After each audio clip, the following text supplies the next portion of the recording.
bienvenidos. ¿Cómo les va? ¿Todo bien? Bueno, estamos en un evento más de la facultad, a la cual pertenecen. En este día vamos a tratar el evento de 5G. Ustedes saben que es una tecnología, ahora hace poco se abrió la licitación en la República Argentina, es una tecnología con una alta incursión en todo lo que es Latinoamérica y el mundo en general. Les quiero presentar a la gente que nos acompaña. José Felipe Otero, a mi derecha, ¿sí? Con cerca de 3 décadas de trabajo en el sector de las TICs y las telecomunicaciones de América Latina y el Caribe. La experiencia laboral del señor Otero incluye investigaciones en temas de políticas públicas, de tecnología de la información y la comunicación para diversas instituciones multilaterales y gobiernos. El señor Otero es parte del Consejo Asesor del Índice de Conocimiento Global, publicado por el Proyecto de Desarrollo de las Naciones Unidas y la Fundación de Conocimiento Mohammed bin Rashid Al Maktoum. ¿Lo conoce bien? Más o menos. No sabemos. Vos no podés repetir. Muy bien. También fue invitado a participar en el foro de expertos de la UIT sobre indicaciones de telecomunicaciones TICs para ayudar a definir formas en las que las entidades gubernamentales pueden medir de manera más eficiente el uso del espectro radioeléctrico. Su formación académica incluye títulos en política en la Universidad de Boston, Derecho en la Universidad de Edimburgo, la Universidad de Cornell, Tecnología en la Universidad de Georgetown e Innovación Social de la Universidad de Cambridge. José Felipe Otero también es instructor adjunto de la Universidad de Nueva York, donde dicta cursos sobre transformación digital y el impacto de la tecnología en los negocios, la política pública y la cultura. A mi izquierda nos acompaña el ingeniero Marcelo Semería, que creo que todo el mundo lo conoce. Te precede la fama, Marcelo. Bueno, ingeniero en electrónica, especializado en telecomunicaciones y seguridad, docente titular de las asignaturas de redes en la Universidad Abierta Interamericana, trabajó en investigación en la Antel, laboratorio de la CINCI, y en desarrollo de sistemas de video en empresas EKTB. También brinda cursos de redes en las empresas Telecom Italia y Telecom Francia. Actualmente se desempeña en seguridad de la información en nuestra universidad. Y a mi lado, Alejandro Prinz, creo que todos lo conocen, es un amigo y un colega de la casa que siempre está en los sitios colaborando. Me da mucho orgullo tenerlos aquí. Es politólogo, experto en tecnología y en economía. Se ha dedicado en los últimos años también a marketing y planeamiento estratégico. Toda su formación postdoctoral ha hecho que él pueda asesorar fuertemente a nivel de empresa, gobierno, y entre sus espacios de interés lo convoca a todo lo que tiene que ver con TIC y sociedad, TIC y gobierno. Así que, bueno, yo voy a hacer la presentación formal y el cierre. Va a moderar Alejandro y te dejo para que los disertantes comiencen con la actividad. Gracias, Darío. Bueno, gracias a ustedes por estar acá un viernes de un fin de semana especial, en un día de una semana importante para la Argentina, así que gracias por estar acá. Soy docente en un montón de casas de estudio, así que sé lo que significa para ustedes estar acá sentados. Puedes mencionar. Y he sido, bueno, estoy en la UBA, en la San Andrés, en la Itela, en la UTN, en la Austral, en la Champañat, y en la UAI siempre. Con la UAI me uní Marcelo de Vicente, si le suena, lo conozco desde que él tenía 12 y yo 18. Conocemos hace mucho tiempo con Marcelo, y con Darío, con Galí, con Susana Darín, con Marcelo, con todo el equipo de la universidad, desde el primer sitio que recién recordábamos con Guillermo, el primer sitio, vamos por el 22, 23, exacto. Así que, chicos, piensen que soy un docente de la casa y un amigo de la casa. Hoy me acompañan las presentaciones que hizo Darío, están completísimas, no hace falta que agregue nada del currículo de los caballeros. Me toca ser moderador fácil, porque lo único que voy a tener que hacer es controlar que no nos pasemos de tiempo, que nos quedemos todos acá al desayuno, más allá de que haya lentitas y café. Sacando eso, animar un poco, interrumpir y molestar, cosa que hago muy bien, y darle la palabra a nuestro primer orador, que es Marcelo, de la casa, que nos responde, nos va a dar su introducción sobre el tema 5G, transformación digital, inclusión y todo eso. Muchas gracias. Bueno, me pongo al frente de los videos porque si no, no los llego a ver a todos. Conozco a muchísimos, creo, otros no. ¿Los aprobaste? Seguramente. ¿Los aprobaste? ¿Fueron alumnos tuyos? Algunos sí, se van a volar cosas. Me miren, te pueden ver. Bueno, la idea entonces es dar una introducción al tema que después se va a profundizar un poquito, principalmente comunicaciones inteligentes, que vean que es un tema que está importantísimo, digamos, todo lo que es inteligente, machine learning, inteligencia artificial, es vital, que se aplica a las redes 5G, que son redes de muy alta velocidad, pero es mucho más que redes de muy alta velocidad. No nos podemos quedar simplemente con que son redes de alta velocidad y que tiene que tener seguridad. Si querés empezar a pasar un poquitito, así hablo con esto.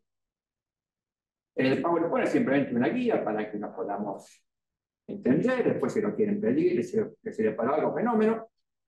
Bueno, y aquí me ven a mí, ya me conocen muchos. Y una foto de hace un tiempo. Y está en también, por si me quieren comunicar conmigo, ¿no? Marcelo.semería o el y largamos la fase 3.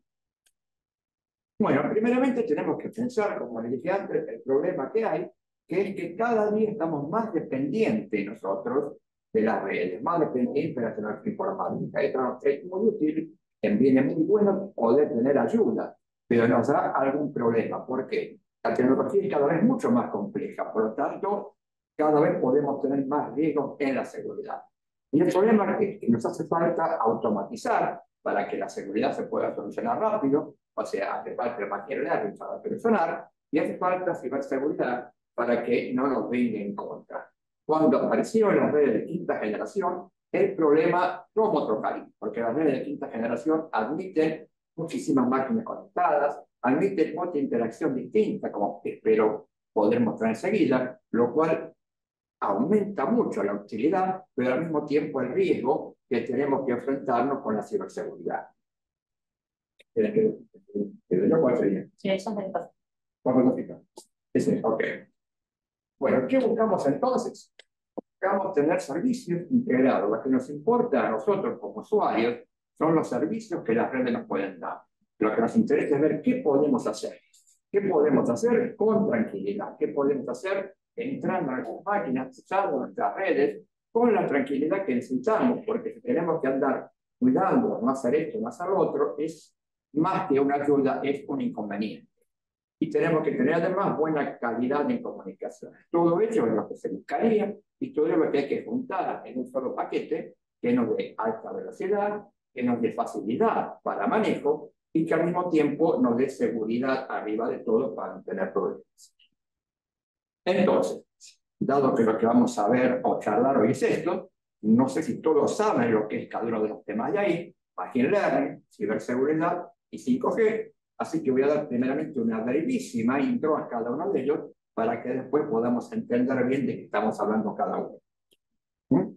Ciberseguridad, el nombre lo dice, ustedes seguro están en el quinto año, habrán tenido una asignatura que es seguridad, si no, sería lo que queremos tener del ciberespacio, llamado ciberespacio al espacio formado por las computadoras, por las comunicaciones y por la información. Todo eso tenemos que darle seguridad. O sea, nos hace falta definir mecanismos, definir procedimientos que nos permitan que estar en el ciberespacio sin tener temor de que nos pase algo. Tenemos que ingresar cómodamente al ciberespacio, tenemos que poder entrar a un sitio, a otro, trabajar, sin tener problemas pensando qué nos puede pasar si hacemos esto. ¿Qué pasaría si compro ahora, por ejemplo, en Mercado Libre y pongo mis datos? ¿Qué pasaría si me mandan algo y yo pongo los datos y hay un problema? Bueno, todo eso hay que cuidarlo, porque si no podemos estar tranquilos y confiables cuando ingresamos a algún sitio, no nos es demasiado útil. Es más bien un peligro que lo que nos brinda como utilidad. Por otro lado, machine learning dijimos que sería útil para automatizar. ¿Por qué queremos automatizar? Si alguno trabaja, por ejemplo, en una empresa en la rama de seguridad, habrá visto que tiene que hacer miles de cosas al día. Tiene que comprobar montones de cosas rutinarias. Cuando algo es rutinario, uno llega a confundirse, uno llega a hacer mecánicamente algo y se le pasa cosas. Por lo tanto, hay que tener una ayuda. ¿Se puede confiar completamente en que machine learning, inteligencia artificial, resuelva todo? No, pero sí nos sirve como una ayuda, como un ayudante que nos está diciendo, ojo, mira acá que puede haber problemas. ¿De qué forma lo hace? Bueno, busca patrones. El Machine Learning, igual que las personas, somos muy buenos para reconocer patrones. O sea, podemos ver anomalías, ver que pasa algo distinto a lo que pasa siempre. Lo mismo que hace un responsable de seguridad, por ejemplo, lo hace Machine Learning. Nos busca problemas, nos avisa que puede haber un problema, para que después una persona o un sistema más refinado que este pueda buscar una solución. Y quinta generación, bueno, las comunicaciones móviles ya sabemos que fueron creciendo, fueron expandiéndose de una forma increíble. ¿Qué esperamos entonces de nuestras comunicaciones? Que yo supongo que en algún momento van a ser en gran porcentaje móviles por la popularidad que tienen. Queremos que tenga alta velocidad, y esto viene ocurriendo. Vean que de las primeras redes, que vamos a hablar ahora, de las primeras generaciones hasta ahora, la velocidad fue aumentando notablemente. Que tenga baja latencia que es el tiempo que va de la señal en viajar de un punto a otro. Eso es latencia. Que sea interoperable, que se puedan conectar muchas cosas, y todo ello con, como decimos siempre, con seguridad. Estos son los 3 puntos que queremos unir en una sola cosa y ver cómo puede hacerse para que todo ande bien. La segunda conclusión, que es Machine Learning en plena ebullición. Todo el mundo habla sobre inteligencia artificial, todo el mundo habla sobre Machine Learning. Quinta generación está también aumentando ahora. Es una eclosión, digamos, de redes, una eclosión de todo. Todavía no está en nuestro país completamente extendido, pero es de esperar que pronto sea una cosa de uso común. Tiene enormes posibilidades que van mucho más allá de la mayor velocidad, que realmente tener más velocidad en un celular, bueno, es cómodo, pero hasta ahí se queda. Y la seguridad informática tiene que tener todo. O sea, la seguridad informática tiene que estar presente, por lo que dijimos antes, para que sea una ayuda. Pero ¿qué pasa? Nosotros queremos algo, como lo tenemos ahí, esperamos algo, que sea un casamiento de Machine Learning con quinta generación, cuidado por la seguridad informática, pero no siempre pasa eso. A veces uno espera una cosa y resulta otra.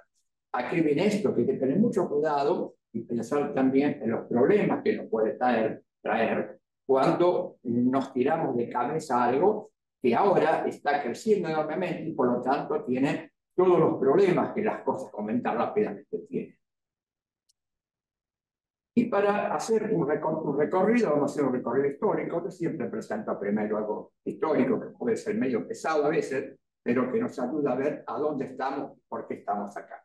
Y todo empezó con nuestro ladrillo, primera generación. Algunos capaz que lo vio, no sé si alguno hay, son todos jovencitos acá, seguramente ninguno llegó a tener uno de estos, pero en ese momento prácticamente no teníamos seguridad, salvo que el que abre de alguna otra forma. Era un sistema sin seguridad, sin confidencialidad, se podía duplicar muy fácilmente, tener teléfonos gemelos muy fácilmente.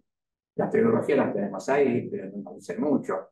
AMPS, TAG, T180, un montón de fórmulas tecnológicas, digamos, que hacían que este teléfono funcione, que anduviese bien y que fuera el comienzo para todo lo que vino después. En ese momento no solamente canales de voz, nada más. No se podía hacer nada más que canales de voz en forma nativa. La segunda generación, ya estamos acercándonos a lo que conocemos. La segunda generación ya tiene encriptación, tiene algoritmos, tiene enfocada en la autenticación. ¿Qué significa esto? Que un usuario es quien dice ser. No va a ocurrir que nos mande algo a alguien que no sea quien dice ser. En principio, realmente no era demasiado fuerte, pero se intentaba eso. Y lo importante es que en esta generación hay 2 cosas que importan mucho. Desde el punto de vista funcional, que se da importancia a la seguridad informática. Desde el punto de vista técnico, que aparece la modulación digital, cosa que antes era completamente analógica. Y aparecen los primeros mensajes de texto, los SMS. No sé si alguno lo usa todavía, SMS, quedaron casi completamente, bueno, casi completamente fuera, pero todavía se ve. Yo nunca entendí por qué no se usan más, porque a mí me gustaba. Tercera generación, seguimos con un recorrido parecido. ¿Qué hacemos acá? Aumentamos velocidad. Ya aquí estamos en algo muy parecido a lo que tenemos ahora. En cuanto a redes, fue una mejora interesante, se tenía seguridad no solamente en el dispositivo, se tenía seguridad en la red, en acceso, en la información. Se pasó a trabajar con sistemas ya de una velocidad razonable, que para ahora son tontos, pero porque llegaba como máximo a 2 megas, pero en ese momento era un tema interesante. Se crearon nuevos dispositivos, como el que ven ahí, que se parecían intentar llegar a una computadora. Yo tuve en esa época un teléfono que me gustó muchísimo, era un Nokia que se abría así, parecía un control remoto de un aire acondicionado. Uno tenía un tecladito ahí y podía hacer todo. Me puso muy contento cuando lo vi en una película de Game Boy que lo usaban para manejar una cuarta generación. Seguramente el teléfono que tenemos ahora es cuarta generación, porque aquí, digamos, salvo algunos sitios no tenemos.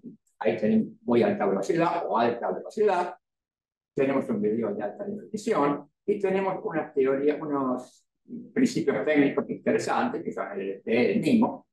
Y lo bueno es que está basado completamente en IP, está basado en IP, quiero decir, lo cual lo hace muy parecido a todo lo que conocemos. Es de muy fácil interrelación entre ellos, o sea, permite un uso muy, muy interesante y poder hacer muchísimas cosas que no se podían antes. Uno puede decirse, bueno, aquí estamos, ¿para qué queremos más? Pero apareció la quinta generación. La quinta generación no es solamente más velocidad. Hay más velocidad, hay más ancho de banda, pero posibilita muchas cosas más porque la latencia es muy baja. Y aquí empieza el tema que yo quería comentar, que es más posibilidades implican mayores riesgos desde el punto de vista de seguridad. ¿Por qué? Porque tenemos que los autos, por ejemplo, podrían comunicarse entre ellos en marcha, autos autónomos, podrían comunicarse entre ellos, mira qué te voy a pasar, para que vos entonces, es decir, impedir completamente, si todo anduviese bien, que hubiera choques. Impedir, por ejemplo, permitir, quiero decir, operaciones remotas. Un cirujano, como tiene baja latencia, podría estar viendo al paciente y estar actuando sobre el cuerpo del paciente sin demasiados problemas. Antes no, porque la latencia era demasiado alta, entonces se veía una cosa y tardaba un tiempo. Con la quinta generación se debería poder mejorar eso. Todo como a futuro, ¿verdad? Digamos, no sé actualmente si hay algo, pero todo como a futuro. Permite también IoT industrial, en el sentido que muchas máquinas se pueden conectar simultáneamente a 5G, muchas más que ahora, es mucho más confiable. Es decir, tiene un montón de ventajas que no hacen que sea simplemente mayor velocidad, hacen que además tenga otras aplicaciones. Vean que por solo mayor velocidad no parece interesante, porque ¿para qué queremos tener mucha más velocidad? ¿Qué queremos ver un streaming a más velocidad? No tiene sentido. En cambio, todo lo nuevo que permite, en, por ejemplo, industria 5.0, anteriores también, posteriores también, permiten manejar maquinaria de una forma mucho mejor, aquella que requiere una rápida interacción. Los puntos relevantes que tiene entonces 5GNR, GNR New Ready, sería ancho de banda móvil mejorada, mucho ancho de banda, comunicación masiva entre máquinas. Masiva significa enorme cantidad de pequeños dispositivos que se pueden comunicar entre sí, y comunicación ultra confiable y de baja latencia. Vean que todo eso, que es los puntos más importantes del 5G, bueno, me parece mucho más importante, no sé si la palabra correcta, pero sí, no afectan demasiado a los celulares, a la utilización personal, pero sí afectan muchísimo a los trabajos industriales. Diríamos, y esto es un tema que lo toco de arriba nomás, que sería los leads que hay. En un momento hay que pasar del 4G a 5G, no se puede tirar todo, o sea, hay que compartir equipamientos, compartir redes, y sería el release 15, en el cual, basándose en el 4G, pasamos a 5G. Sería release no standalone. El siguiente, ahí sí permite ser completamente 5G con todas las ventajas que he hecho. Aquí tenemos una rapidísima comparación. No sé si vale la pena nombrar demasiado, pero hay cosas que son interesantes. Por ejemplo, en la tercera pueden ver la velocidad en las redes, cómo fue aumentando notablemente. Ojo, esta es la velocidad máxima. O sea, por ejemplo, ahora tenemos 4G, que sería la última columna. No, ese 4G es 1 giga, y no creo que nosotros tengamos en el celular 1 giga. Para 5G dice 20 gigas, y para 6G, que sería la última columna, está pensado que puede llegar a 1 terabit por segundo. Otro tema importante es latencia. No sé si se acuerdan que la latencia, lo dijimos antes, pero que depende de la distancia que va de un punto a otro. Eso no lo podemos solucionar. ¿Por qué? Porque la señal tarda un tiempo en llegar. O sea, hay un límite, no podemos llegar a la latencia cero, porque la señal que sale de A llega a B en el momento dado. Pero se puede disminuir lo más posible haciendo que, por un lado, minimizando procesos, hacerlo más rápido, y por otro lado, poner más cercano a nosotros los servidores que nos van a dar soporte. Vean, esto es bastante interesante de ver las distintas posibilidades que da cada uno de los distintos sistemas que hay, para poder ir comparando todo si alguna vez queremos ver cuál nos conviene más o cuál nos conviene más. Vean que la movilidad, que es 1, 2, 3, cuarto ítem, dice a qué velocidad puede desplazarse un auto y seguir teniendo un auto, tren, y seguir teniendo todavía conectividad. Y con esto termino lo de 5G y daría una breve introducción a el otro tema, que es seguridad, para poder redondear. Seguridad tenemos 3 tipos: defensiva, ofensiva, y la última, en el cual entra el machine learning. ¿Por qué es distinta? Porque el machine learning podemos usarla para defensa y también para ataque, ambas. Por lo tanto, hay que ver cómo trabajaría esto. La defensiva es lo que en las empresas se conoce como el Blue Team. Si alguno trabaja en seguridad, a lo mejor trabaja en Blue Team, en Red Team. El Blue Team es el que día a día se enfrenta a los problemas que la seguridad tiene. Es el que analiza lo que va pasando, el que se fija el comportamiento, el que está directamente en lo que va ocurriendo instante a instante. El Red Team es casi un hacker. Es el que hace pentester en las empresas. O sea, se la contrata a esta persona para que nos autoataque con un montón de limitaciones, con un montón de normas, pero es el que nos sirve para saber si nuestra seguridad es buena o si es mala. Y por último, este que sería el más interesante, lo voy a presentar con un ejemplo. Arriba de todo tenemos un panda. La máquina, Machine Learning, lo reconoce como panda, con una confianza del 58%. Se le suma ese ruido que está ahí abajo, y lo que resulta es lo que está abajo a la derecha, que para cualquiera que lo mire sigue siendo un panda, sin ningún problema. Sin embargo, Machine Learning lo reconoce como un gibón, que es el mono que está arriba. Esa que es lo mismo. Vean que esto, que nosotros no nos llegamos a dar cuenta, por un problema de la forma en que Machine Learning trabaja, puede llegar a confundir. Bueno, no nos preocupa que se confunda un panda con un gibón, pero sí nos puede llegar a preocupar que una señal de stop de un auto autónomo lo pueda confundir con velocidad máxima 100 km por hora. Por lo tanto, es muy interesante darle una visión de por qué puede pasar esto y evitar estos problemas. ¿Cómo se genera esto? Imagínense que abajo a la izquierda tenemos un montón de fotos a las que se le mete ruido, va a un generador. El generador genera fotos con ruido, las compara con las fotos reales y el discriminador dice es verdadera y falsa. Y viene un retorno que va cambiando suavemente el noise hasta que lo llega a confundir. De esta manera, sin que la persona, que es la parte importante de esto, sin que el programador sepa cómo lo hace, más generalmente lo hace. Y es un problema que podemos encontrar, que es que nos falta saber qué realmente pasa dentro del machine learning. No sabemos cómo es que lo hace. Sabemos el procedimiento, sabemos el protocolo, pero no sabemos exactamente qué es lo que está pasando. Hay muchos algoritmos de machine learning, simplemente lo vemos rápidamente para que no pensemos que es magia. Yo no sé cuánto manejan ustedes sobre cómo está trabajando, pero una forma muy sencilla sería, por ejemplo, suponer que queremos saber el precio de una casa. Entonces tenemos las longitudes azules, que son distintos precios, eje vertical sobre superficie eje horizontal. Vemos que a medida que la superficie cubierta aumenta, el precio aumenta.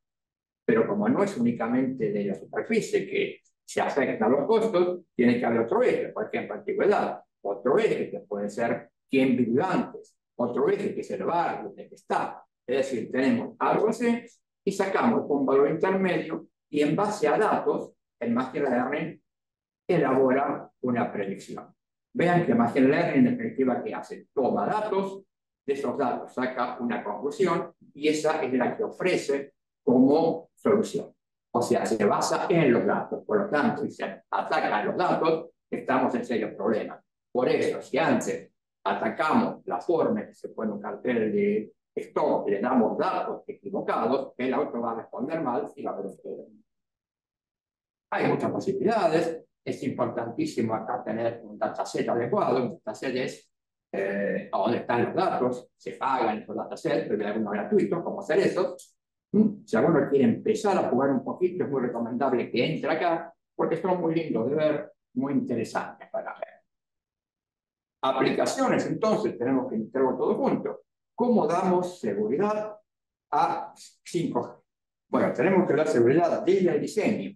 No hay que cometer el error que se cometió, por ejemplo, con las redes IP. Las redes IP, cuando empezaron hace muchísimos años, se pretendía que se pudieran comunicar. No nos importaba nada más que se pudieran comunicar. Por lo tanto, a medida que fueron creciendo, se vio viendo que hacía falta seguridad. Bueno, y se pusieron especie de parches. 5G habría que darle seguridad desde la entrada nomás para evitar problemas que son conclusión y pueden ser mucho más fuertes a causa de la gran aplicación que tiene. El Machine Learning más seguridad más 5G toma dos técnicas que no vamos a ver, se los comento por si alguna vez quieren verlas o me quieren mandar preguntas o mail para buscar materiales. Hay dos técnicas, supervisadas o no supervisadas. Supervisadas es como que alguien le explica a Machine Learning cómo hacer, y no supervisada que aprende solo. O sea, en una clase el docente le va contando algo y lo supervisa como le está viendo. En lo supervisada, los datos solo prueban hasta ver qué pasa. Seguridad en el 5G, en capa física, ¿se acuerdan? Algunos cursaron ya, o no, la capa más baja del modelo OSI, que tiene capa física, maneja codificación, el espectro, detección de errores. Estos puntos son unos puntos de base para la seguridad, igual que en la capa 2. Y con esto ya termino, simplemente aquí les cuento que si a alguno le interesa Machine Learning, entra acá, que es muy, muy interesante, entra al Azure ML Studio Classic.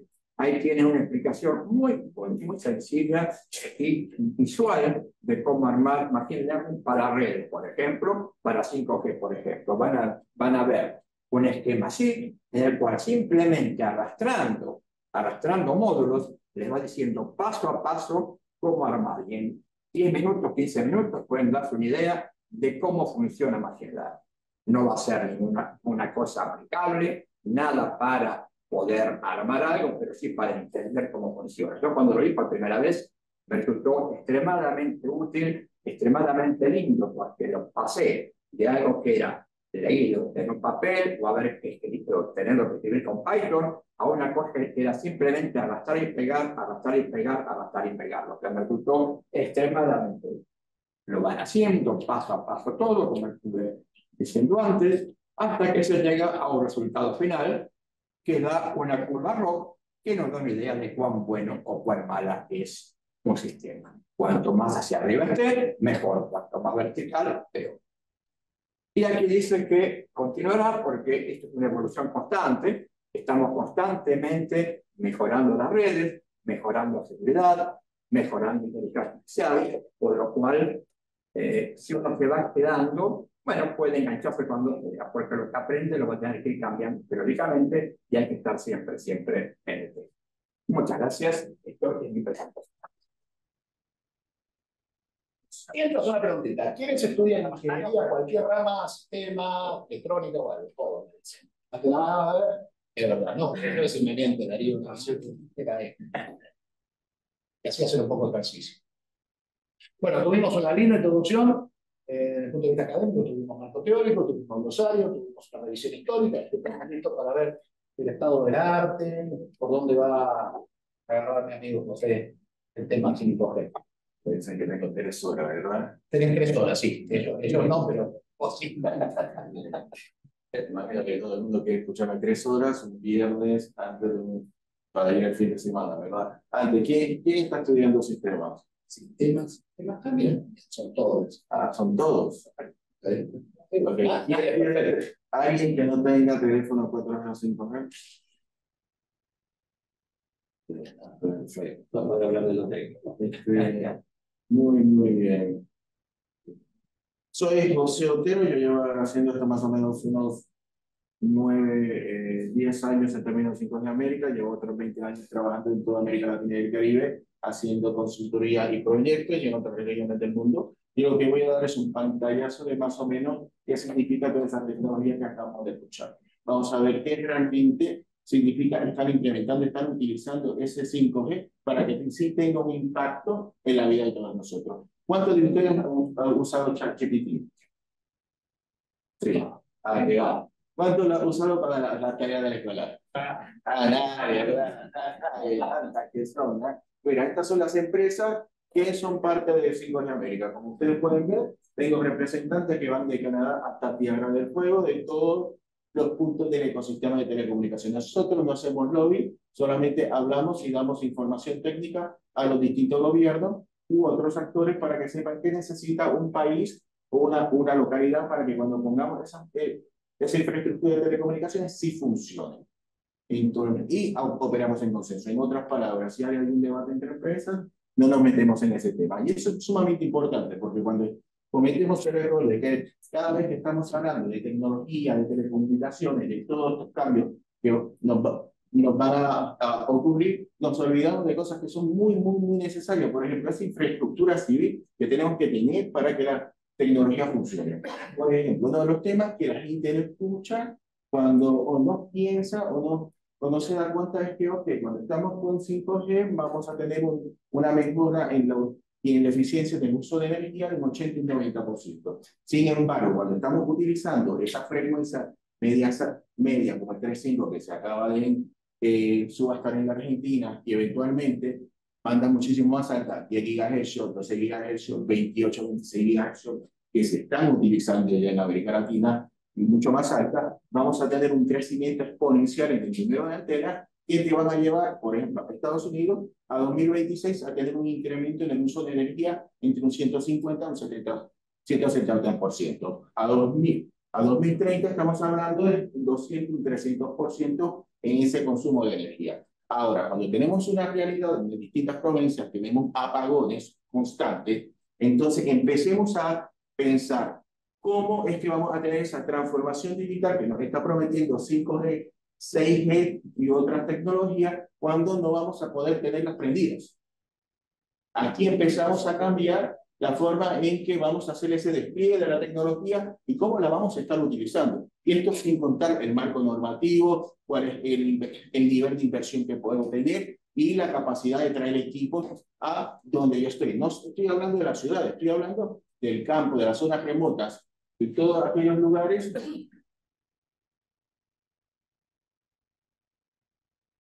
Lo que nos está transmitiendo la presentación. Bueno. Pasando por el vacío. Darío, buenas noches. Buenas noches, bienvenidos. Sí, ya. Y entonces, es lo que decía, el marco normativo, la política pública, quiénes son los que están tomando la decisión, etcétera. Todo esto impacta para que estas tecnologías, todas estas promesas de desempeño, todos estos insumos que nos van a estar dando en términos de productividad, sí quieren hacerse realidad. Y en lo que hacemos en América tenemos un sinnúmero de publicaciones, todas estas técnicas basadas en el 3GPP, que es la entidad que hace la estandarización, es el 3G, 4G, 5G, y ahí es que vienen esas versiones o esos releases de los que estaban hablando anteriormente. En términos de seguridad, 5G ya viene con ciertos protocolos de seguridad inherentes a la tecnología, pero nosotros también tenemos distintos informes, por ejemplo, cuál es la forma en que vamos a estar utilizando esa seguridad cuando estamos utilizando 5G para la computación en la nube en esa, y la parte de la analítica. ¿Cómo lo vamos a hacer la seguridad? Cuando estamos hablando de ese famoso network slicing. Y voy a poder hacer ese famoso network slicing en aquellas zonas o aquellas jurisdicciones donde tengo una política de neutralidad de AP, porque el network slicing va totalmente en contra de neutralidad de AP. No sé si sabemos qué es network slicing. Básicamente tienes el espectro, digamos, una autopista, y vas a reservar un carril para un servicio dedicado. Okay.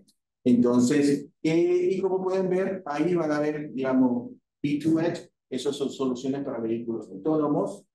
Tienen las pequeñas celdas que muchas de ellas van a ser en esa banda milimétrica, que es mayormente para descargas o zonas indoor dentro de centros comerciales o en zonas más amplias, digamos, en un estadio de fútbol, donde puedas tener la gente conectada. Pero nuevamente, esto te trae otro desafío del mundo real. Cada una de esas antenitas tiene que tener un bajo. ¿Cómo lo haces? ¿Y quién puede pagar tener 200 o 2000 antenitas dentro de un estadio o de un centro comercial? ¿Quién va a manejar el espectro radioeléctrico? ¿Quién va a tener la licencia? Porque si la doy al operador A dentro de ese centro comercial, él no va a querer darle acceso a todos los otros operadores, a menos que lo fuerce la normativa. Y si no fuerza la normativa, lo vas a querer imputar porque vas a estar diciendo que estás utilizando tus recursos. ¿A qué quiero llegar con toda esta confusión que les estoy haciendo de forma breve? Cuando vean la tecnología, la tienen que mirar de una forma holística. No pasa una cosa a la vez. Todo está pasando, es algo totalmente vivo, donde tiene distintas presiones por todos lados, impactando tu modelo de negocio, impactando lo que vas a querer hacer, y nuevamente, esto sin contar esas emergencias que no saben cuándo suceder.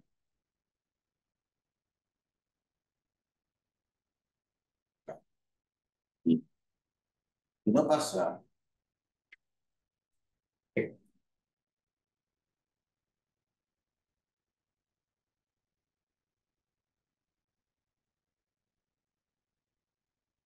Bueno, a mí siempre me gusta comenzar las presentaciones con esta lámina.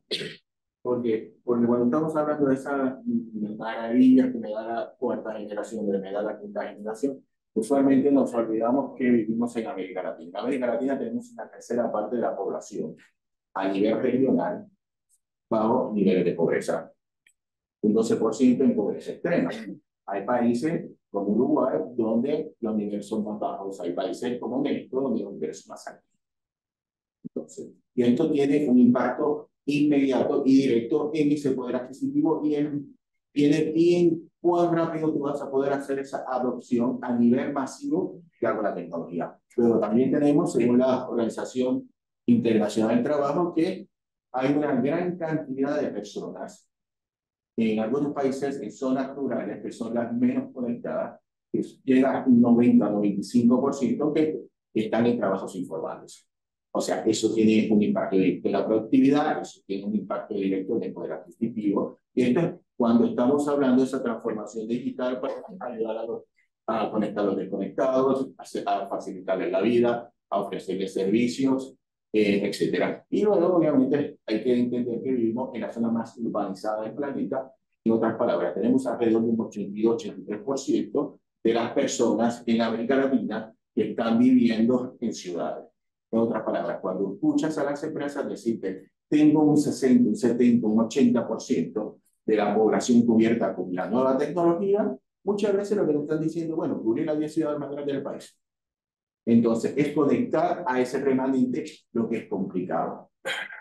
¿Por qué? Porque ese remanente es los que menos dinero tienen, los que tienen menos servicios de educación, menos servicios de salud, menos servicios de seguridad, ¿no? Y donde tienen los mayores problemas de infraestructura cívica. Es cómo lo llevamos y esparcimos para crear cierto nivel de equidad en el país. Y ahí es que tenemos lo que empiezan a hacer todas estas nuevas tecnologías que están a progresar. Los términos generacionales, cuando estamos hablando de celulares, son términos totalmente comerciales. No hay un estándar que te dice soy 3G, un estándar que te dice 4G o 5G. Todo esto se acoge a ese paraguas de que la Unión Internacional de Telecomunicaciones, esa famosa UIT, va creando desde lo que se conoce como tercera generación para hacer algo. En la primera generación tuvimos todas estas tecnologías que ya vimos anteriormente. Pero ¿qué pasaba? Tenías esa desagregación de tecnologías de primera generación donde cada una usaba un espectro distinto. Cada una tenía niveles de desempeño distintos y lo único que tenían más o menos en común es que eran tecnologías analógicas, muy fácil de clonar, muy fácil de hacer fraude. La segunda generación, ya vemos que hay un mayor impulso, y ahí es que sale el 3GPP y luego sale el 3GPP2 con CDMA en el 2 y GSM en el que todavía funciona. Lo que estamos buscando ya es luego con la creación del IMT 2000 es, bueno, yo voy a dar un paraguas de requisitos técnicos y todas aquellas tecnologías que me cumplan estos requisitos técnicos las vamos a llamar como parte de la familia tal. ¿Qué se buscaba a nivel Naciones Unidas? Bueno, algo muy sencillo, empezar a asegurarnos que todos los servicios que la gente va a estar adoptando por medio de las redes móviles sean muy similares. También empezamos a buscar que empiecen a funcionar en las mismas franjas de espectro. ¿Por qué? Porque si todo el mundo utiliza los mismos servicios en las mismas franjas de espectro y llegamos a las mismas tecnologías, llegamos a esa economía de escala. Más gente usa la misma tecnología, más gente usa los mismos teléfonos, se vuelven más baratos. Y tenemos todo ese proceso de masificación. Obviamente, antes de que todo esto pasara, tuvimos dos grandes ejes o dos grandes puntitos que empiezan a impulsar todo lo que viene siendo el acceso móvil, que no tienen nada que ver con la tecnología. El primero ocurre en Portugal en 1995 y es la creación del modelo de datos. Antes de 1995, si tú querías un celular, tenías que comprar algo sumamente caro y era por contrato. El modelo prepago sale en esa fecha y te cambia el panorama totalmente. Y ya luego, ¿cuál es el segundo? Bueno, empezamos a hablar el que llama paga, o sea, que si alguien me llama, me ganas. Eso hizo de que en menos de un punto porcentual de la población mundial, en menos de 5 años tuviesen más de un 20%, un 10-20% de la población, al menos en América Latina, con un celular. O sea, eso es para que vayan viendo que no solo la tecnología no va creciendo por sí sola. Tienes que tener todas esas variantes que te vayan impulsando. Vamos, nos actualizamos, nos saltamos el IMT avanzado, que es el 4G, el IMT 2020, que es el que llamamos quinta generación, y lo que vemos es que la gran promesa, aparte de la baja latencia, aparte de mayor velocidad, es con densidad de conectividad. 1 millón de dispositivos por kilómetro cuadrado. En otras palabras, ¿qué nos dice esto? Es pues algo muy, muy sencillo que vamos a digitalizar. No tenemos 1 millón de personas por kilómetro cuadrado, 1 millón de dispositivos por kilómetro cuadrado, que vamos a buscar la forma de poner dispositivos en todas las áreas para empezar a digitalizar procesos. No solamente dentro del hogar, donde vamos a incrementalmente tener un montón de aparatos que van a estar conectados a la red, sino donde puedo utilizar ese famoso Internet de las cosas. ¿Cómo yo puedo habilitar ese territorio, ciudad o edificio inteligente? Habilitar la economía 4.0, como lo quieran llamar, esa transformación digital, para hacer todo más eficiente y algo más productivo. Pero para eso también tenemos que ver cómo vamos a estar acompañando esa digitalización. ¿Cuál es? Ya, me estás conectando 1 millón de dispositivos por kilómetro cuadrado, pero ¿con qué lo acompañas? Bueno, tienes 3 valores: la velocidad, la latencia y la comunicación máquina-máquina. Eso ya lo entendemos. Ahora, también entendamos que la tecnología, colocamos 5G y no mágicamente tenemos el paraguas ese que vimos de especificaciones técnicas. Ese es el objetivo. Hacia allá estamos yendo. Cuarta generación era la versión 8 de lo mismo de Noruega, Finlandia. Velocidad de pico de 12 a 20 megabits por segundo. Versión 14, la última de cuarta generación, me da picos de 1 gigabit por segundo. Ahora, necesito prácticamente canales de 100 MHz para que eso me ocurra y ciertas condiciones en el mercado para que ese gigabit me ocurra. Ahora, quinta generación es esa versión 15. Release 16 lo estamos desplegando muy lentamente en estos momentos. La 17 está atrasada, no hay despliegue comercial de nada en Release 17 y se espera que el 21 sea el último de 5G. Ese es el que se supone que ya me cumpla con todas las especificaciones del IMT 2020 y empecemos en el Release 22 con el IMT 2030. Y ese se supone que me conecte hasta 100 millones de dispositivos por kilómetro cuadrado. Ahora, ¿por qué es importante ver cada una de estas láminas? Bueno, con el Release 15 lo que estamos viendo es, sí, empezamos a ver bandas altas, 28, 26 GHz que se integran en ese ecosistema de servicio móvil. Ahora, Estados Unidos ha dado bandas más altas que el 26. Bueno, esas de 60 GHz no me van a salir hasta el Release 17, que todavía no existe comercialmente.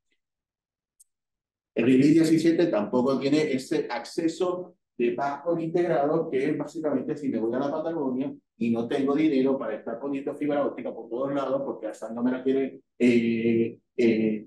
prender, o simplemente no hay, tú puedes de antena a antena ir conectando el tráfico como parte del network slicing hasta que llegues a una que sí tenga fibra óptica o enlace satelital y lo saca de backhaul.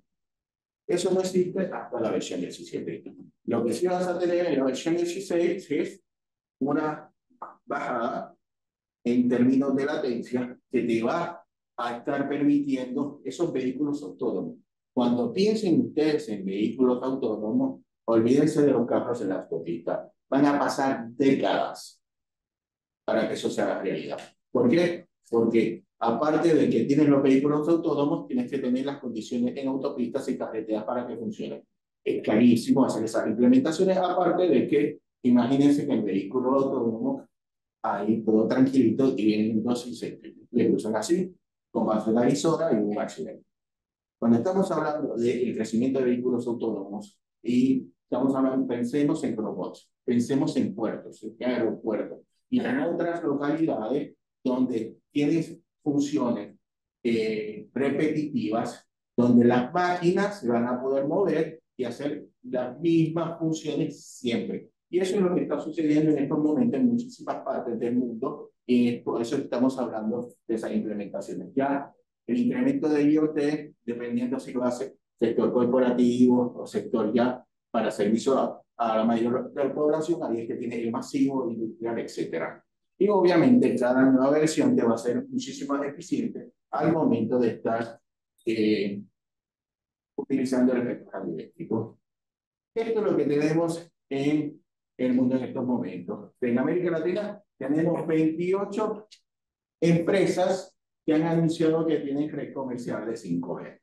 ¿Por qué digo esto? Porque van desde las que tienen una antena y tienen una cuadra hasta las que están teniendo cobertura seminacional en Brasil, cubriendo más de 60, 70 millones de personas. Pero yo no soy nadie para juzgarlo. Si les salen el comunicado de prensa y son felices así, pues muy bien. Y esas están en estos países. Pueden ver, por ejemplo, que sí está la Argentina desde hace un par de años, está Colombia. Pero acá, donde tenemos unos despliegues que realmente están creciendo activamente, ya se teniendo en consideración que el primer comunicado de prensa surge en América Latina en abril de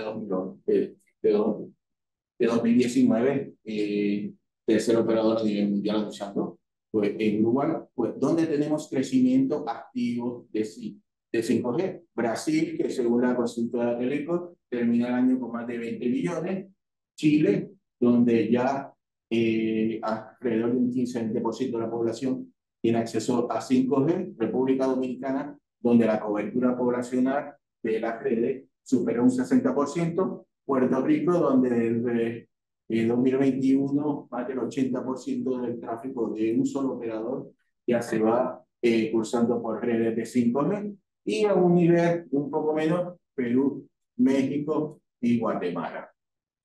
Eso es más o menos como tenemos las redes de 5G. Es sumamente importante recordar que no son los países quienes lanzan la tecnología, sino son los operadores.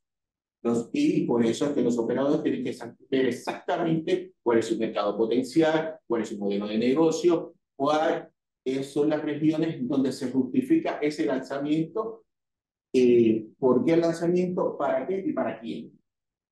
No es lo mismo hacer un lanzamiento en un puerto con una red inalámbrica fija de 5G para atender las necesidades de ciertas empresas que hacer un despliegue a nivel masivo a nivel nacional. ¿Y por qué? Esto es sumamente importante. Porque cuando estamos hablando de las primeras 4 generaciones, que ya se ha explicado muy bien, el objetivo final era el ser humano. A 5G no le importa el ser humano a corto plazo y de forma directa para darle beneficio. 5G, por las mismas características de baja latencia, porque bajar de 20 a 1 milisegundo, ustedes no lo notan. No les sirve para nada. Esos son para aplicaciones empresariales. El Internet de las cosas también, aplicaciones empresariales. Así hay ya apunta el 5G. Por eso es que cuando las primeras redes de 5G se ponen en los distintos países y empiezan a llenarse, la gente dice, pero no le veo la diferencia en velocidad. Bueno, no le ve gran diferencia en velocidad porque no le están dando los 80 MHz que necesita esta tecnología para moverse, además de que están utilizando gran parte de los TBT. El otro problema que vamos a ver en términos de la masificación de la 5ª generación es que el mundo sigue, la política sigue, y todas las tensiones geopolíticas siguen. Antes de 2019 hubo un momento donde un lado dijo, bueno, yo voy a prohibir, pero que procesadores se los compren aquí al lado. Aquel lado dijo, ok, me voy a comprar 400, 500 millones y voy a dejar a todo el mundo sin ningún microprocesador. ¿Qué pasa? Tú necesitas microprocesadores para hacer teléfono. Si tienes poquitos, ¿qué vas a hacer? Vas a poner los pocos que tienes en el teléfono caro, que vas a vender en $1,000 o $2,000, o lo vas a poner en ese de gama baja que vendes en 30. Entonces, comenzamos una escasez de teléfonos de gama media a gama baja. Ese es el primer golpe. Solamente en Estados Unidos se calcula que por la escasez de microprocesadores, alrededor de 1 millón de autos se dejan de construir anualmente. Ese es el primer punto que tenemos, y esto estamos hablando de 2019. Luego, en 2020, ¿ustedes se acuerdan que qué pasó? Pandemia. ¿Y qué pasó con la pandemia? Una disrupción en todos los canales logísticos y en la producción, teniendo en cuenta que un 60% de todos los teléfonos del mundo se fabricaban en China. Tuvimos más o menos 2 años de pandemia y eso significa que tenemos un delay de más o menos 2 años. Históricamente, según lo que veíamos en las primeras 4 generaciones, para que el precio del celular empiece a llegar a unos niveles donde empieza esa masificación, un 30, un 40% de la población lo pueda pagar, estamos hablando de $125. Y eso se tardaba 6 a 8 años. Es cierto, con 5ª generación vamos más rápido, pero tenemos ese nivel. Ahora, 30-40% de la población, que queremos 50, 60, 70, estamos hablando, dependiendo del país latinoamericano, entre $25 y $50. Ahora, también consideren que esto no te lo garantiza. Por ejemplo, Colombia hizo 2 procesos para impulsar 4ª generación, 2013, 2019, espectro, más espectro para 4G. Me voy a asegurar que todas las municipalidades del país tengan por lo menos una antena de 4ª generación. Todas las ciudades van a tener cobertura de 4ª generación. 2019. Vamos a incrementar en zonas rurales la cobertura de 4ª generación. Diciembre de 2020. 56% de los colombianos no tenían un teléfono de 4ª generación. presente, número está en 25-30%. Hablamos con el Ecuador y en una conversación con la ministra nos decía más o menos en abril-mayo que el número en Ecuador estaba en 42-43%. Bolivia, Centroamérica, vámonos a las zonas rurales, esas que más necesitan de la tecnología para crecer económicamente, y estamos en unos niveles de 50, 60, 70%. O sea, ¿para qué quiero 5G? Y cuando me sirve, queremos un 5G que me dé cobertura, porque se vende como que me va a librar de la brecha digital en la parte de acceso, y voy a tener redes dándome cobertura, pero nadie se puede conectar a ella, como ya pasó en Venezuela, en cuarta generación, donde un operador cubría 60-70% del territorio de la población y tenía menos del 3% de los suscriptores con teléfonos conectándose, o como pasó en Sonera, que ya no existe. En Finlandia, en el 2001, donde por cuestiones regulatorias, aún sin teléfono tenían que aprender la red de tercera generación, porque si no, me lo hacen. Y cada día que pasa sin clientes, son días que pasan perdiendo dinero. ¿Alguna pregunta hasta ahora? En que termine ya para ese a estudiar. Con respecto al tema de la brecha digital que hay, al menos acá en Latinoamérica, ¿cómo tienen previsto cómo hacer el crecimiento del chico que por ejemplo, usted mencionó que en la ruta autos autónomos no serviría porque no es ideal, pero ¿qué previsión tiene de tratar? ¿Qué tan sería? Sí, gracias por la pregunta. Algo se me había olvidado mencionar. Cada 10 años tenemos una nueva generación móvil. Digamos, por ejemplo, en tercera generación 2001, cuarta 2009, quinta generación 2019, pero cada una tiene un proceso de vida de 20 años. Al más o menos del año 8 al 12 es que tenemos esa gran expansión donde con la economía de escala se vuelve más barato para todos los operadores hacer una expansión, pero también para los clientes con los teléfonos que te puedan conectar esa tecnología.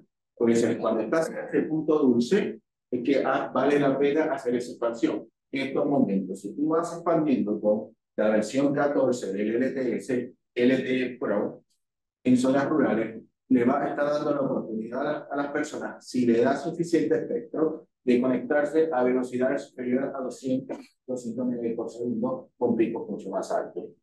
Ahora, no es que estén perdiendo la inversión, como bien había dicho el profesor, tú puedes eventualmente, con poco CAPEX y un poco de software, evolucionarla a la red no autónoma o el release 15 del 3GPP, que es esa versión de 5G.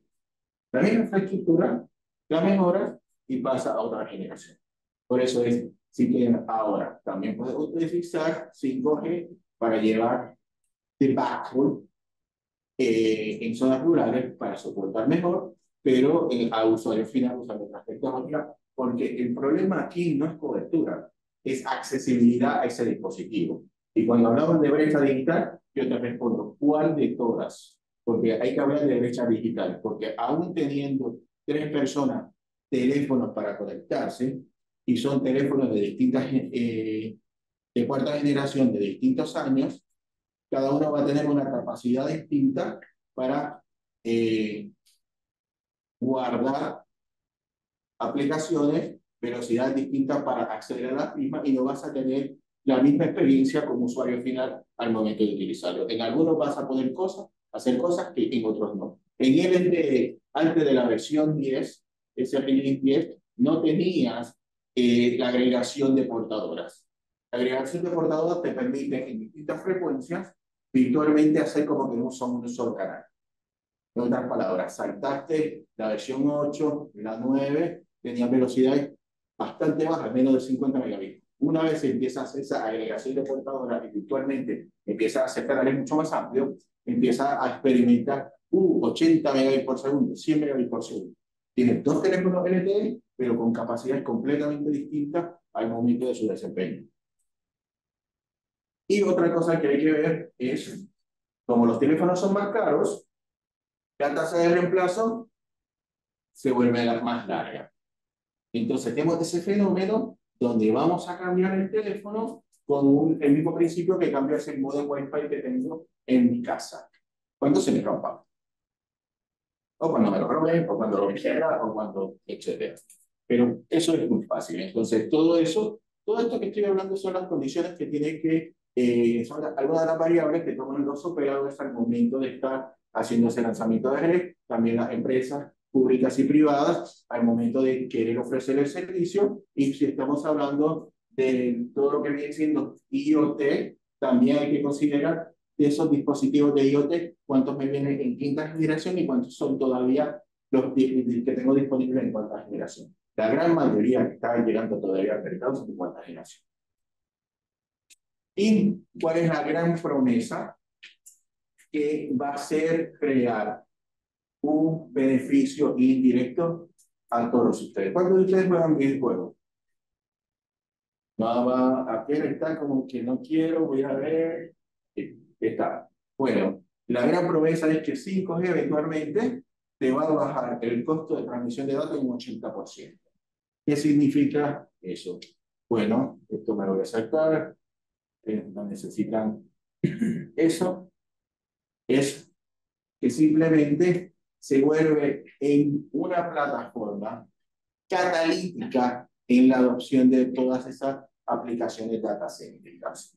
Si nosotros vemos y nos metemos a hacer una búsqueda en Internet y veamos inteligencia artificial, crecimiento en los próximos 10 años, te va a salir que todo el crecimiento, más del 80% del crecimiento viene de la industria de juegos. Ya, perdón, en términos de realidad virtual, realidad aumentada. Todo el crecimiento va a salir de ahí. Vamos a ver un incremento exponencial en la computación en la nube. Y si estamos hablando de computación en la nube, estamos hablando de analítica también. Entonces, porque es mucho más barato, un 80% en el uso. Y todo esto lo que va a hacer es que actores no tradicionales empiecen a ofrecer servicios y aquellos ya tradicionales que ustedes están acostumbrados a utilizar empiezan a mejorar aquellos servicios que ustedes consumen. Digamos, toda esa interacción que tienen ustedes diariamente con los distintos tipos de inteligencia artificial, ya sea la predictiva cuando están escuchando música o están haciendo compras en línea, la generativa cuando están utilizando el Alexa, el Siri, el ChatGPT para las cuestiones no de la universidad, obviamente, pues, o si no, aquella dormida que ustedes no se dan cuenta, pero cuando están viendo en el Internet y tienen cuánto web crawler hay tratando de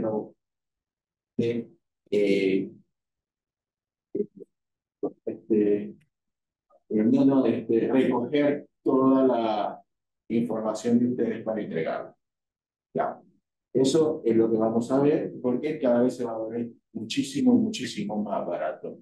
Y algo también que es sumamente importante es que van a surgir nuevas oportunidades para que ustedes empiecen a hacer desarrollos con todas esas aplicaciones datacéntricas así que ustedes tienen. ¿Por qué? Porque cuando yo les pregunté cuántos de ustedes tienen un teléfono inteligente, yo quería saber exactamente, mi pregunta es cuántos de ustedes tienen un aparatito que les puede permitir utilizar inteligencia artificial de 1000 maneras en su hogar, luego en la universidad. Porque con esto puedes acceder.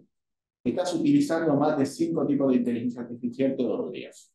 Más tienes muchísimos, una cantidad enorme de recursos que te van a llegar a programar con inteligencia artificial también. No necesita mucho más. Sobre todo ustedes que están aquí en la universidad, como profesores que la están guiando en todo este tipo de trabajo. Y por eso, y esta lámina la coloco acá porque es la misma lámina que le pongo a un alcalde, que le pongo a un ministro, que le pongo a un senador. Hay que controlar las expectativas. La política pública y la regulación son dos elementos sumamente importantes, así como lo es la economía, como son las finanzas. ¿Por qué? Porque la tecnología por sí sola no hace nada. Alguien la tiene que estar operando. Aún en esos famosos, en esa inteligencia artificial tenemos muchísimos desafíos a nivel de ética en términos de cuál es la data que le estamos alimentando para que pueda tener un desempeño, y ahí entramos en otros temas que Alejandro puede hablar mejor de ello. Pero lo que es importante es, 5G no te va a acabar con la brecha digital a corto plazo porque la fecha que viene. Hay que buscar, según la localidad, primero, cuál es la brecha digital que quieres atender y cuál es la forma más costo eficiente de hacerlo. Ninguna tecnología por sí sola la va a acabar. Las brechas digitales son muchas. Hay lugares donde hay personas que no tienen teléfono porque simplemente no entienden cuál es el beneficio que van a sacar del mismo. Lo pueden pagar, tienen cobertura, tienen donde comprar, pero deciden no tenerlo. Por ejemplo, Macroconsult, en una consultora en Perú, dice que en la zona de la Amazonía peruana, eso representa 5% de la población. O sea, para que tengan una idea. Los gobiernos no lanzan la quinta generación, lo hacen las empresas, tanto públicas como privadas. Pero eso es, ustedes van a notar que algunas empresas son más agresivas que otras y lo hacen en distintas fechas. No se ponen en muy pocos casos, todas lanzan la tecnología el mismo día con unos planes de cobertura más o menos similares, como ocurrió en Corea en marzo de 2019. Y luego, una buena noticia cuando estamos hablando de quinta generación, fibra óptica, servicios satelitales de baja órbita estacionario, lo que sea, es que los distintos países de América Latina y el mundo entienden que la tecnología es un elemento básico para apoyar y fomentar el crecimiento económico, pero obviamente es, incluir la tecnología en los planes de desarrollo económico de los países es algo muy bueno, pero si tú no haces esa implementación, si tú no pones los planes y la política pública para impulsarlo, como dice que el texto que va a hacer, no va a tener ese impacto deseado. Y con esto termino. Cualquier pregunta, estoy disponible.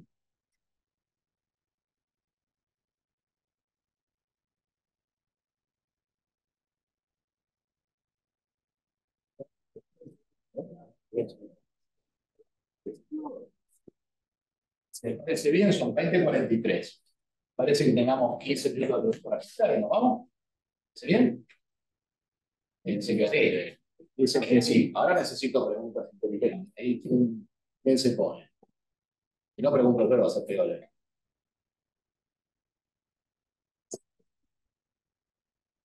Primera color salmón, sí, el que se corre. Es genial. ¿Cómo te llamas? Victoriano. Dice el nombre. Gran nombre. ¿Qué harías vos para reducir la brecha digital en Argentina? Usando celulares. Decía Roma. ¿Qué harías?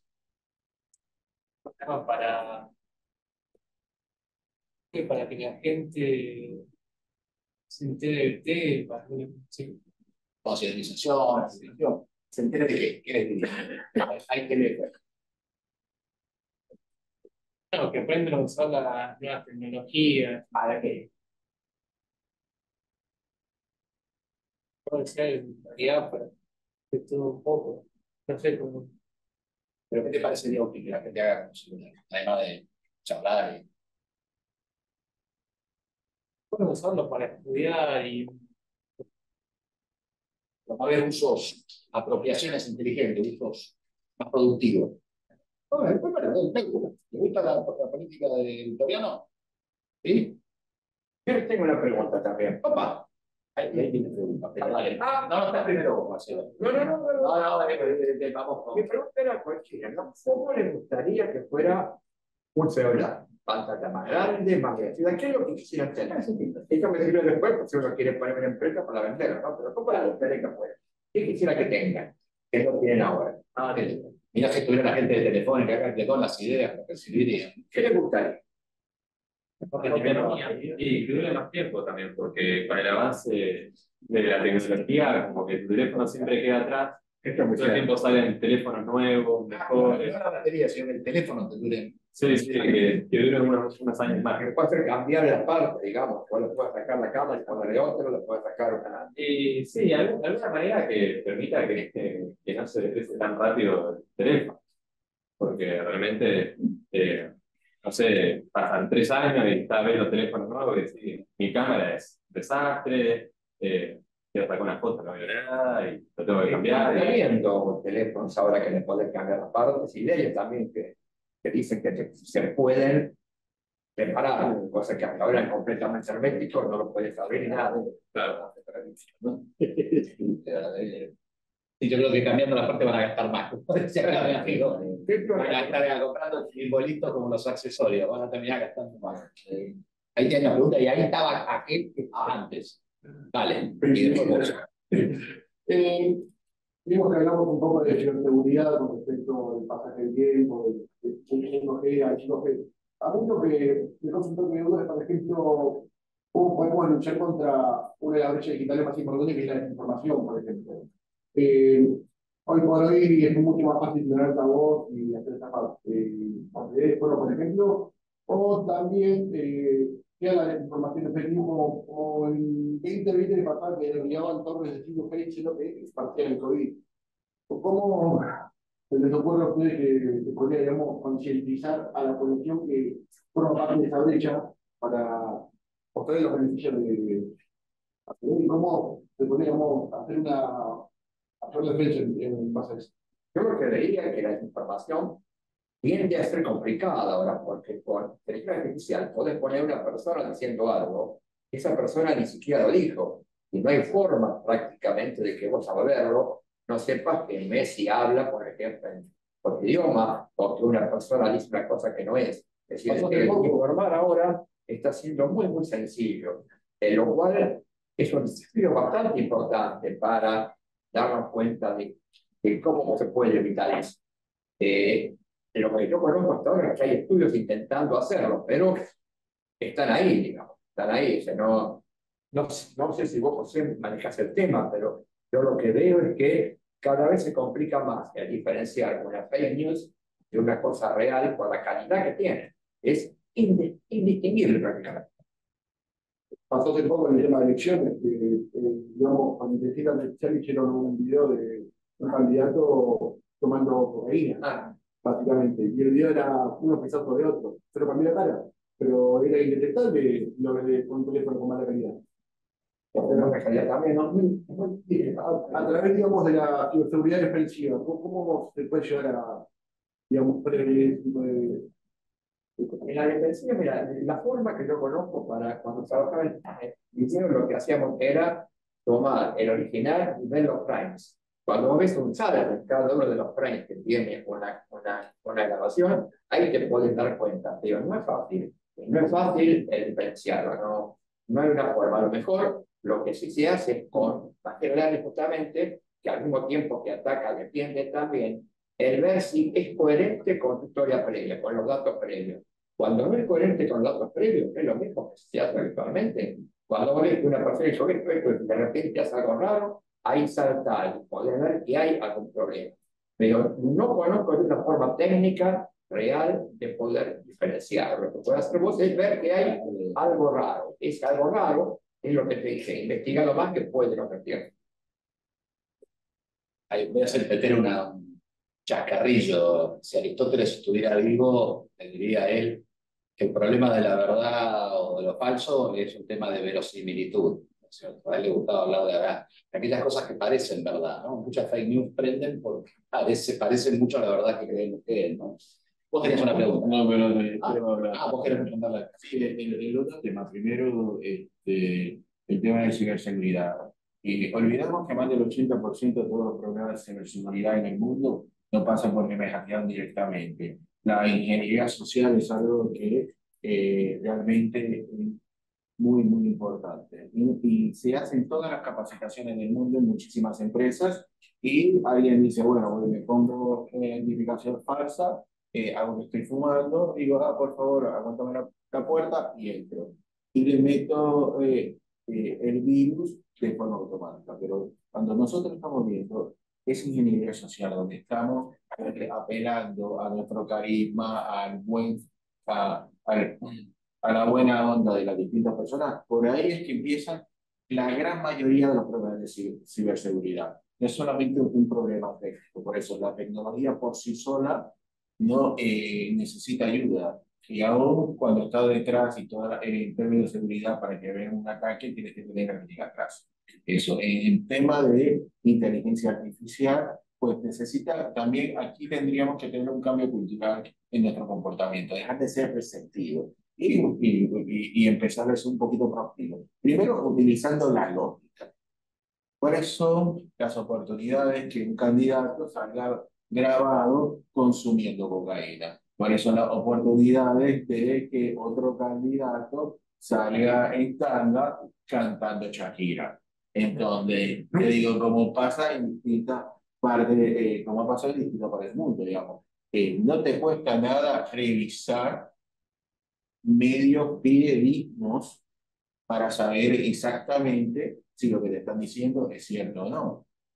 Ahora, ya estamos entrando de que es muy cómodo para muchos de nosotros estar en esa burbuja de información donde recibo la información de gente que piensa muy similar a mí y ergo, todo lo que me van a estar diciendo es cierto y es falso. Los fake news vienen de todas partes y no tienen, es un arcoíris de ideologías, vienen de todos lados, y con inteligencia artificial. Es imposible que podamos pasar todos los boletines falsos, todas las grabaciones falsas, todas las fotos falsas, por ese escrutinio para determinar si es cierta o no, primero por una cuestión de costos y por otro una cuestión de cantidad de noticias falsas que se producen constantemente. Hay muchísimos libros que te están diciendo, bueno, mira, hay unas industrias de gente que se dedican a hacer información falsa. ¿Por qué? Porque son los famosos clickbait. Ganan millones de dólares por hacer todo este tipo de información, porque le están dando clic y toda la gente, cuando decían que el Papa Francisco está poniendo delante de la mía, todo un video falso, ese video les hizo ganar más de 20 millones de muchos en Barcelona, en Europa. Entonces, cuando sabes que es una industria detrás de todo eso, es muy difícil, por lo único que te queda es a nosotros usar el sentido común. Si esto me parece muy extraño, me parece demasiado bizarro, empezamos a revisar a ver si es cierto o no. O sea, hay que ser un poquito sensato a eso. Me dio mucho miedo mañana abrir el celular y verlo a Javier o a Sergio Tomás bailando en tanga. Por favor, la campaña del miedo ya llegó a un límite máximo. No quiero eso. Y no, él tenía una pregunta que hace rato lo tenemos medio. La idea de que comentaste, José, que el 5G en teoría reduce un 80% el consumo, siempre y cuando se mantenga la ancha de banda. Pero la gente lo que quiere es ir más rápido, por lo tanto el consumo va a ser el doble o el triple. Y por eso es que los gobiernos tienen que asignar el insumo que permite esto, que es el efecto radioeléctrico. Además, con el consumo, me parece que hay No, porque digamos, es como una autopista. Muy fácil, mira, tú tienes dos canales, más gente lo quiere usar. Ya, más gente lo quiere usar, le incrementas el efecto radioeléctrico. ¿Para qué está la banda milimétrica? La banda milimétrica no es para que te estén dando cobertura y tú puedas ofrecer servicio de acceso. La banda milimétrica es algo muy sencillo. En puntos neurálgicos, digamos, el microcentro empieza a colocar espectro 28 antenitas para descargar tráfico de ese. Es exactamente el mismo procedimiento cuando llegas a tu casa y el teléfono se te va al Wi-Fi. Entonces, hay medidas para ir acomodando todo el espectro, aparte de que es muchísimo más eficiente en el uso del mismo. Y lo que estaba diciendo era que iba a reducir un 80% el costo del tráfico de datos. Los datos va a crecer exponencialmente. Por eso es que cuando están diciendo, bueno, mira, evolucionamos al 2017 y empezamos a utilizar bandas aún muchísimo más altas, es porque necesitamos, cada vez que las bandas son más altas, tenemos bloques de 200, 300, 800 MHz que van a permitir descargar una cantidad exponencial de tráfico y permitir hacer que la gente mantenga la misma calidad de servicio que tenía antes. Ahora, si tú no tienes una política de asignación de espectro coherente, esto no va a pasar y va a llegar a una congestión bárbara como que se veía aquí antes de diciembre de 2014. Pregúntale a la mujer porque para que se... Además tuvo en la puerta parado horas. Casi por entrar. Quería preguntar si hay estudios predictivos de cuándo se van a acabar las elecciones IP. Eso es el tema de IPv4 y IPv6. No, por la tasa de crecimiento no es exponencial, va mucho más. ¿Cuánto tiempo tiene? Si el imperio del pueblo neuronal está esa parte, bueno, IPv4 está saturada directamente, IPv6 tenés 128 bits, o sea, 2 a la 122. Eso es una cantidad impresionante directamente.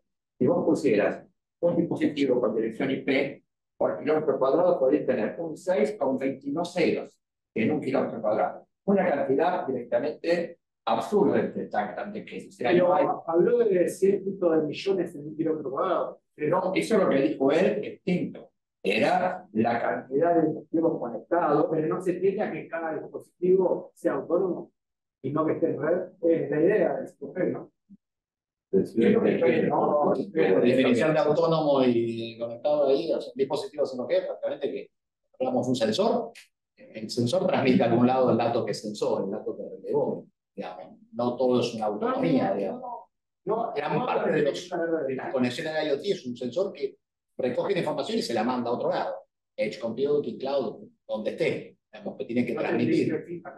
Ahora, bueno, una cosa es, tienes el potencial de conectar 1.000.000 de dispositivos por kilómetro cuadrado. Yo te aseguro que vamos a llegar a 2050 y vamos a estar hablando de 8G y no vas a tener en promedio 1.000.000 de dispositivos por kilómetro cuadrado a nivel global. Entonces, te digo, todo hay que contextualizar. Porque si la tecnología va a ir, nuevas tecnologías van a ir más rápido incluso que la capacidad de No, adaptación. no, porque la cosa es que tú tienes que colocar dispositivos para poder digitalizar según el uso que le vas a dar. Digamos, si tú no tienes la necesidad de colocar una nueva tecnología, aunque la tengas presente, no la vas a estar utilizando. Por ejemplo, en 2008 a 2012, Uruguay se convierte en el país latinoamericano que tiene más fibra por hogar. Tenemos más del 80-85% de los hogares de Uruguay con fibra al hogar. Cuando iban a vender el servicio, nadie lo quería contratar, digamos, ¿por qué? Porque en 2009 le decían, yo no quiero el Jeffrey, a mí con 20 megabits por segundo yo estoy chocho. Entonces, ¿para qué voy a pagar un giga? Entonces, tuvimos que esperar más de 10 años para que la gente empezara a interesarse en conexión de 50 megabits o de 100 megabits. Casi nadie le quiere conectar un gigabit, casi todas los hogares en el Uruguay lo tienen. Entonces, es exactamente lo mismo. Que tú tengas la tecnología que sea capaz de hacer algo, si no hay una necesidad inmediata y costo eficiente para utilizarla, no la voy a utilizar. Digamos, los hologramas, que es una de esas aplicaciones datacéntricas, existen hace décadas, lo mismo desde Star Wars, y vienen mucho antes, pero nadie los usa. ¿Por qué? Porque es muy caro. No, yo pensé que como tenía la predicción a la cantidad, por un lado, No es una predicción, te dice, te va a permitir, una predicción es otra cosa. Una proyección. Exacto, sí, es una proyección, pero además la proyección del máximo de la capacidad. Sí, por eso. Pero en general, la historia de la humanidad nos muestra, y la historia de la tecnología, que es mucho más reciente, la de la tecnología de información, es que todas estas predicciones malthusianas de que se va a acabar la comida, se va a acabar la gente, va a sobrar gente, va a faltar aquello, que la ley de Moore se va a acabar, la tecnología demuestra que cada tanto, digamos, pega un salto que permite volver a cruzar esa frontera y seguir, ¿no? No íbamos a poder hacer semiconductores de bajo 9 nanómetros, sí podemos. No, el 4, no, y viene el 6. Me parece que la tecnología siempre ofrece una alternativa. En los discos, me acuerdo de la época que tenían que cambiarle los SIMs o la memoria o agrandar el disco duro porque no me entraban los discos de Windows. ¿Quién tiene un disco duro ahora en la nube? Nadie, no usamos más discos duros. O sea, la disrupción fue tal que no es un tema de agrandar el disco, ni de compresión, ni que lo hay además, y de almacenamiento, y de que en un pendrive que tengo en el bolsillo tengo 32 gigas por 100 mangos, y mi primer disco duro costó $4.000, tenía 1 mega, ¿no? Entonces, toda esa relación me parece que siempre la tecnología te ofrece un camino, a veces en la misma línea, de aceleración incremental, y a veces totalmente disruptivo, un salto absolutamente cuántico, para usar un ejemplo muy concreto, ya que dije la palabra, cuando sean un poco más masivos, no en cada casa, pero sea un poco más difundido el uso de la computación cuántica, no estamos hablando de un poco más poderosa que la computadora, estamos hablando de un paso de bits a qubits, ¿no? Entonces, de repente, no es que saltás y recuperás eso que parecía que acababa, sino que de repente pasás a otra escala totalmente distinta, y por supuesto ese día se satura, y como así, si le agregás más carriles a la Panamericana, más gente va a ir por ahí porque voy más rápido, y después te termina siendo lenta. No, parece paradojal el efecto, pero me parece que la tecnología siempre va más rápido que esa capacidad de saturación o de taponamiento. No, lo cual no ocurre con las autopistas. El mundo físico es distinto al digital en eso. A mí me parece que es hora de respetar los tiempos de la familia, Pero los horarios. lo que decía José sobre cómo no se mueve la tecnología, ¿no? Un sistema bien puro. O sea, si la demanda no está, por más que las investigaciones planteen el avance tecnológico, el plan de negocio de las empresas no cierra. Por eso es que cuando estamos hablando de la brecha digital, yo dije, hay que pensar para qué, por qué, de dónde y cómo, porque las necesidades que tienes en Buenos Aires no son las necesidades que vas a tener en el interior, en distintos lados. Digamos, en mi experiencia, yo he ido en proyectos, vamos a digitalizar, digamos, y a mí se mira, a mí si vas a poner una antena, antes de que me pongas una antena, prefiero que me pongas un puente. Porque con una antena puedo llamar al doctor, pero con un puente yo puedo ir al doctor a me tardo media hora. Si con la antena el doctor para llegar a casa tarda 8 horas. Entonces, son cosas muy locales y por eso es que cuando que comenzamos a ver cuáles son los nuevos esfuerzos y las nuevas orientaciones que está teniendo el Internacional de Comunicaciones, el Banco Interamericano de Desarrollo y todas las organizaciones, hay que empezar a buscar retroalimentación de las zonas rurales para entender mejor cuáles son sus necesidades. Eso debe hacerlo desde la capital, desde el centro a la periferia, sin entender exactamente cuáles son sus necesidades, porque capaz sí necesitan conectividad, pero con una conexión de 100 megabits les da por los próximos 2 años. Entonces, ya no tienes que empezar a dividir tu presupuesto o unos costos muy altos, sino y te puede llegar a otras cosas. Además de que cuando estamos integrando el sector privado, dependiendo de los esquemas que quieras hacer con una compartición activa de infraestructura que te dice, bueno, ¿saben qué? Como no hace sentido tener 3 redes móviles en estas zonas, porque son de muy baja densidad poblacional, hay muy poco poder adquisitivo, en esta zona A, claro, en esta zona B, Movistar, en esta zona C, personal y nos damos roaming entre todos, hacemos un despliegue muchísimo más rápido, cubrimos más personas y nos sale más económico. Entonces, hay muchos aspectos que se están dando. Digo, de compartición de infraestructura activa, es algo que se está viendo tanto en Brasil hace años, tanto en Chile, tanto en la zona glaciar como en el desierto de Atacama, y más recientemente lo estamos viendo Reino Unido, España, Colombia, etc. Digamos, hay muchas formas de estar atacando, pero siempre pendiente de cuál es la necesidad y local en términos de tecnología que la gente tiene. Y preguntarle, no asumir que yo sé lo que tú necesitas.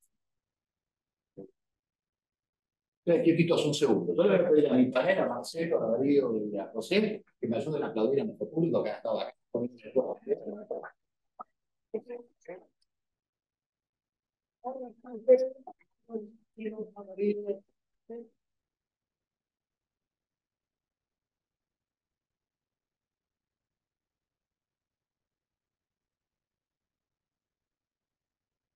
Bueno, vamos a hacer un cierre formal. José, muchas gracias por todo lo que nos has contado, como ya has incluido. Quedan abiertas las puertas de la Casa de Estudio para cuando lo desees, para cuando quieras estar por Argentina. Marcelo, lo mismo. Nosotros los días. Y Alejandro, bueno, por habernos acercado y todo lo que nos ha enseñado hoy. Así que espero que nos podamos volver a ver pronto y a todos ustedes, viernes a la noche, que realmente muestran el espíritu universitario que tenemos aquí en la UAN. Muchas gracias a todos y buen fin de semana. Chao, chicos.